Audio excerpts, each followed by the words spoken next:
Hello les amis, comment allez-vous? Comment se passe cette fin de mois de février pour vous? Dites-moi un petit peu. Qu'est-ce qui bouge? Qu'est-ce qui reste pareil? Qu'est-ce qui se passe pour vous? Écoutez, on se retrouve pour la Lolo Scoop Hebdo de cette dernière semaine de février. Du 23 février au 1er mars. Avec le Goodness Tarot. Je vous montre un petit peu. J'avais envie vraiment, et puis en plus c'est lui qui a voulu venir nous accompagner pour cette semaine, d'un tarot voilà, de douceur, de tendresse, et en plus voilà, c'est lui qui a voulu nous accompagner. Waouh, j'adore. Un petit peu de voilà, un petit peu de tendresse dans ce mois de février qui a été assez intense. Je sais pas pour vous, mais pour moi ça a été le cas aussi. Donc oui, on est pas mal chahuté en ce moment. Certains d'entre nous peut-être plus que d'autres. Donc allez, on se fait cette Lolo Scoop des hebdos, des énergies hebdo du 23 février au 1er mars. Qu'est-ce que cette semaine? Alors, je vais tirer les cartes et on va voir ensemble. Hop là, nous réserve possiblement. Alors, qu'est-ce qui peut se passer pour nous?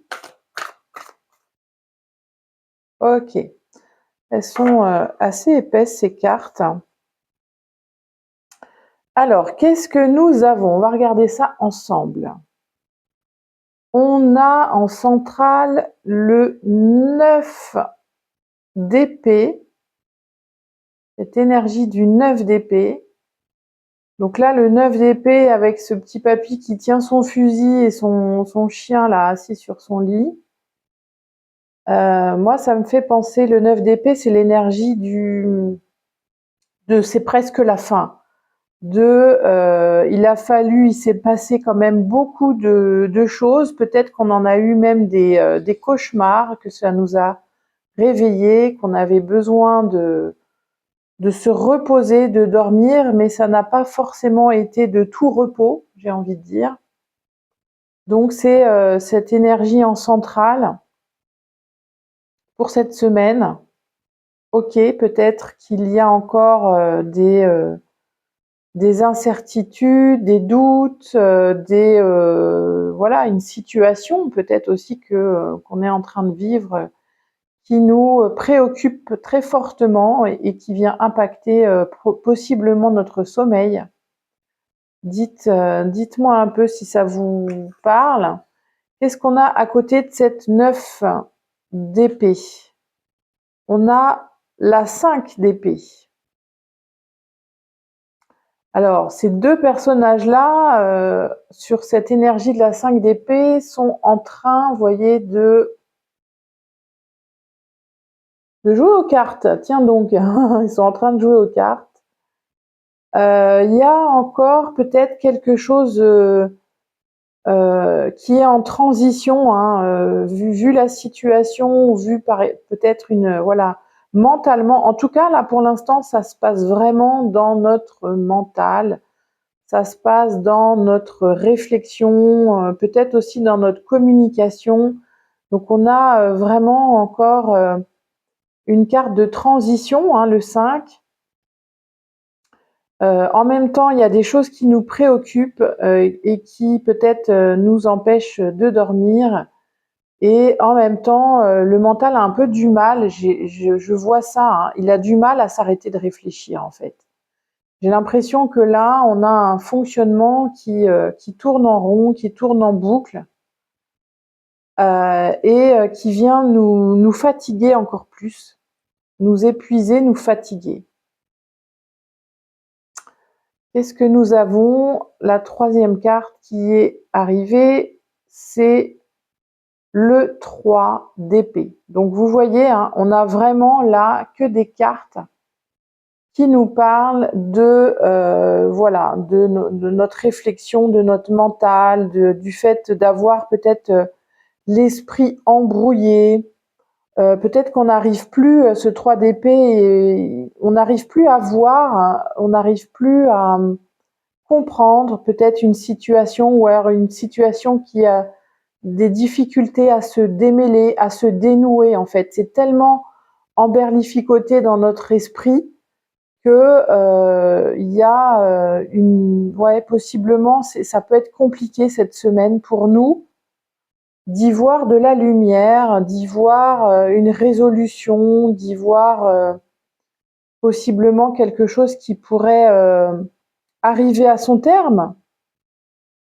Mais on est encore pris dedans. Vous voyez, on est encore pris dans cette situation qui nous questionne, qui nous préoccupe et qui prend en fait tout l'espace et toute la place dans notre quotidien. Hein, j'y vois vraiment cette notion-là. Ça prend tout l'espace puisqu'on a 3 cartes d'épée qui concernent voilà, notre activité cérébrale et possiblement tous les soucis que ça peut nous générer. Et les sentiments peut-être aussi sentiment d'abandon, sentiment de solitude, sentiment de voilà, de vraiment d'être pris au piège par cette situation où on n'arrive plus à y voir on n'arrive plus à voir le bout du tunnel, hein. Et peut-être que ça peut nous faire aussi éprouver voilà, des sentiments d'avoir l'impression d'être seul, d'être peut-être voire même abandonné, d'être rejeté. Donc là, ça dépendra un petit peu des situations de chacun et du contexte de chacun. Ça peut être aussi de l'amertume, hein, parce que bon, voilà, les nuances peuvent être différentes en fonction de chacun, mais c'est aussi cette amertume. Et malgré tout, enfin voilà, il y a toujours la lumière qui est là, il y a l'espoir qui est là, mais peut-être qu'on a des difficultés à le voir, cet espoir, ou à voir cette lumière qui est quand même là pour nous éclairer. Peut-être qu'on a aussi du mal à voir qu'il peut y avoir des personnes proches de nous qui sont là, peut-être pour nous écouter, pour nous épauler, hein, pour nous apporter du soutien. Ce petit chien, c'est ça que j'y vois. Et dans ces moments où on est pris parfois dans nos problématiques, ça peut vraiment être difficile et compliqué d'avoir peut-être parfois de demander de l'aide, hein. Peut-être ça peut aussi nous demander d'oser appeler un ami, appeler quelqu'un de la famille proche, ou qui puisse être là pour pouvoir nous écouter, pour pouvoir entendre de cette situation qu'on traverse et qui peut ne pas être facile. Donc, ok, oui, c'est une semaine peut-être, voilà, qui est la fin du mois, le début du mois prochain, et qui a du mal, ce mois de février, en tout cas, qui se termine dans un contexte qui peut être vraiment pas évident, quoi. Alors, qu'est-ce qu'on a en complément? Qu'est-ce qu'on a en complément là pour sortir un peu de cette situation, de ce contexte, de ce marasme un peu là ambiant? Qu'est-ce qui peut être là pour nous guider? Alors, nous avons le roi de bâton. Vous voyez, je ne sais pas si vous voyez, hein, le personnage, à chaque fois, il est seul. Hein. Là, on avait la 9 d'épée. Là, on a le roi de bâton. Pour sortir de cette situation avec laquelle on a des difficultés à voir le bout du tunnel, l'énergie qui peut se présenter à nous et qui peut nous aider, c'est celle du roi de bâton. Donc le roi, qu'est-ce qui se passe pour lui? Ben, vous voyez, c'est pas du tout la même ambiance, hein, dans ces deux cartes. Là, il est dehors, il est au soleil, il est en train de s'amuser, il est en train de prendre du bon temps. En tout cas, on voit bien qu'il y a l'énergie de vie qui est là, tandis que là, le 9 de bâton nous enferme et nous garde vraiment prisonniers dans nos tourments en fait. Hein. Donc là, ce qui peut nous aider, peut-être, c'est d'aller, voilà, de sortir tout simplement, de sortir dehors, de sortir dans la nature, d'aller récupérer cette confiance hein, aussi en la vie, cette confiance en notre vitalité, en notre énergie, qui est là toujours, qui circule, mais voilà, qui peut là vraiment nous aider à passer ce cap. Le roi de bâton, là, à retrouver la confiance, moi j'y vois dans ce roi de bâton, pour la confiance et la vitalité pour pouvoir se sortir de cette mauvaise passe, peut-être. Nous avons aussi le 10. Oh là, voilà, vous voyez, on a aussi le 10 d'épée. Donc le 10 vient nous indiquer qu'effectivement, c'est possiblement la fin d'un cycle. Hein, cette situation-là, peut-être que justement, on va en voir le bout du tunnel avec le 10, mais qui nous aura tellement épuisés, qui nous aura tellement mis à terre, que peut-être aussi ça peut nous demander d'aller consulter, parce que sur cette carte-là, c'est vraiment aller peut-être consulter un thérapeute, un médecin, quelqu'un qui va pouvoir nous aider, parce que là, on est arrivé au bout du rouleau de cette situation, de ce contexte. Donc là, voilà, on va avoir besoin de se reposer et de se faire possiblement aider, parce que là, vous voyez, on a quasiment que des épées. Et qui arrive aussi pour nous aider, c'est la reine d'épée. Donc vous voyez, sur 6 cartes, on a 6 cartes d'épée et une carte de bâton. Donc là, cette reine d'épée,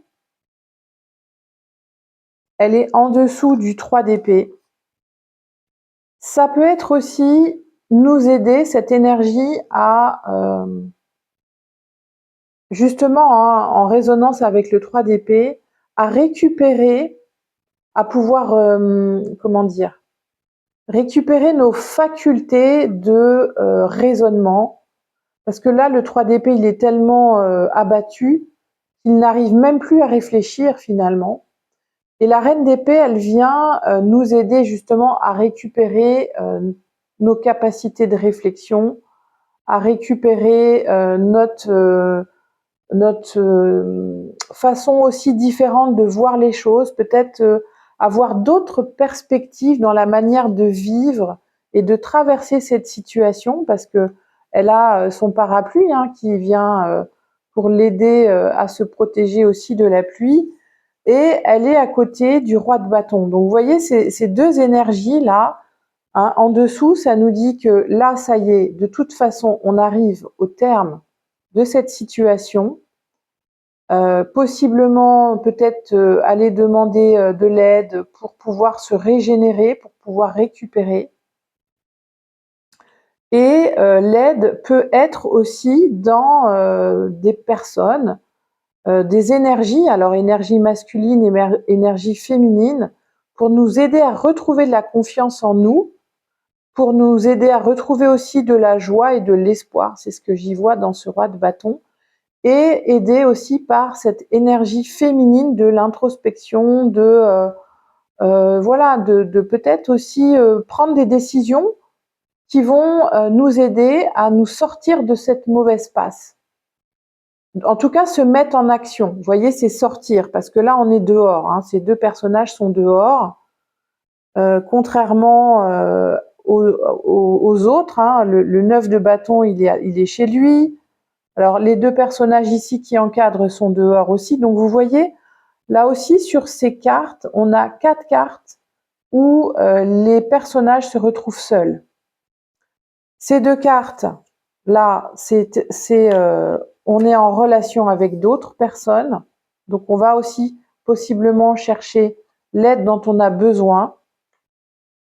Mais ça se passe aussi avec nous-mêmes, hein, vous voyez, parce que là, toutes ces cartes sont individuelles. Ça se passe avec nous-mêmes, mais avec Et sur 6 cartes, on a 3 cartes où on a l'apparition de chiens. Donc on a aussi dans ces amis, hein, dans ces personnes qui peuvent nous aider, avoir du soutien et de l'aide. C'est peut-être aussi avoir de la compagnie tout simplement, hein, et avoir de la compagnie parfois, bah, ça peut nous aider à sortir d'une situation, d'un contexte, de sortir parfois où on aurait envie en fait de rester enfermé, parce que ça peut être ça, hein, la tentation, c'est de tourner en boucle, de rester enfermé dans sa situation, dans son contexte ou dans sa problématique. Et là, pour le coup, le mental s'emballe et ne voit plus que il peut y avoir de l'espoir, qu'une issue positive est possible, à condition peut-être d'oser aller demander à des amis, demander de sortir, demander à un thérapeute potentiellement. En tout cas, là, ça nous signe que c'est la fin. C'est la fin de cette situation, de ce cycle-là dans lequel on était et qui peut-être nous a enfermés tout le mois de février. Donc, voyez un petit peu par rapport à vos contextes comment ça résonne, comment ça vous parle. Ça peut être aussi demander conseil à un ami, hein, à des amis, à des personnes qui sont proches de nous, pour justement nous aider à réfléchir, hein, ça peut être ça aussi. Nous aider à réfléchir et nous aider à reprendre vie, à reprendre de l'action, à reprendre du mouvement pour nous sortir de cette situation. Eh ben, écoutez, cette semaine, voilà, hein, c'est vraiment bon, une semaine en demi-teinte, on va dire. Alors, on va aller voir ce que l'oracle de l'énergie céleste a à nous délivrer comme message par rapport à cette semaine. Allez, un conseil peut-être par rapport à cette semaine. Qu'est-ce qui pourrait, non, on n'en veut qu'une, nous aider possiblement. Oh, elles sont grandes ces cartes. Oh là, celle-là, elle est restée.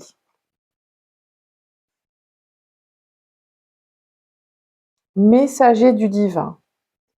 Vous êtes un messager du divin. Vous travaillez avec les anges et les guides pour transmettre des messages encourageants pour les individus en plein cheminement spirituel. Ok, donc vous voyez, ça peut être aussi, hein, vous voyez, le conseil, là j'y vois vraiment de prendre le temps de revenir à l'intérieur de soi, d'écouter en fait, d'écouter ces messages de notre âme, parce que le divin, finalement, c'est aussi notre âme. C'est pas forcément quelque chose à l'extérieur de nous, mais moi j'y vois quelque chose d'intérieur, et aller se reconnecter en fait au divin en nous pour pouvoir recevoir et écouter ces messages. Et des messages qui sont encourageants finalement, qui peuvent nous apporter des réponses aussi par rapport à ce qu'on traverse en ce moment. Alors, qu'est-ce que ça nous dit? Je vais lire un peu cette carte. Doutez-vous de votre capacité à interpréter les messages qui contribuent à éveiller la conscience des autres? Que vous soyez pleinement conscient ou non de ce don, vous êtes assurément un messager par lequel la source aide les autres. Rappelez-vous que vous vous unissez à une force beaucoup plus grande que votre personnalité. Vous vous unissez à la source de tout ce qui est. Pour que ces messages soient transmis dans leur forme la plus pure, vous devez cesser de contrôler la manière dont ils vous viennent. Ils peuvent venir à vous sous la forme d'un sentiment, d'une vision, d'une certitude intuitive ou de pensées aléatoires qui semblent placées dans votre esprit.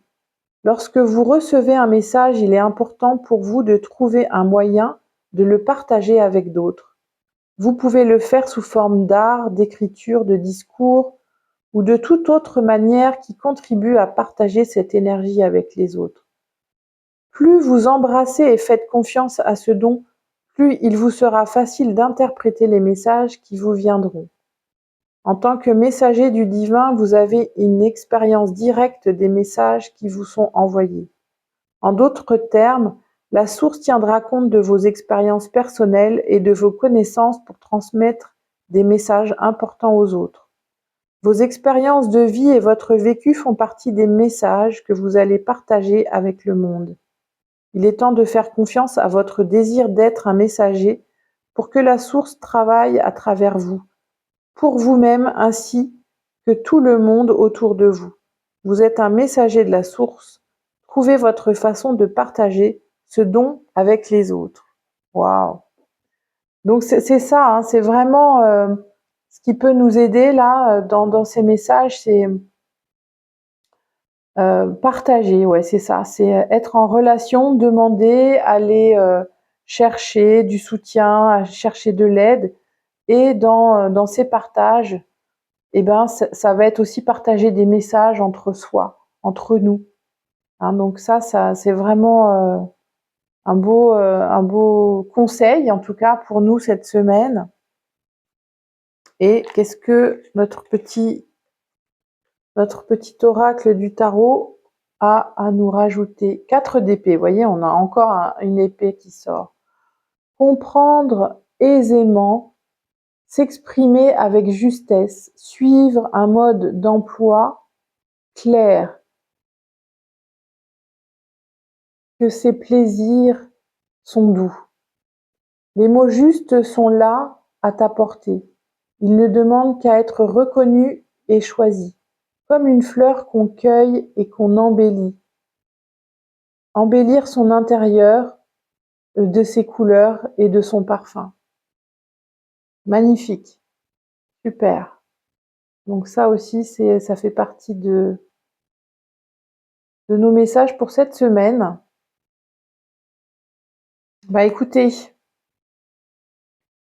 voilà pour cette guidance des énergies. Écoutez, j'espère que que ça va aller pour vous, que voilà, on est là, on tient bon, et puis partagez, parce que ça peut être aussi dans les commentaires des partages qui peuvent aider les uns les autres dans ces turbulences, dans ce qu'on est en train de traverser. Donc likez, partagez et commentez sous la vidéo, ça peut vraiment aider les uns et les autres.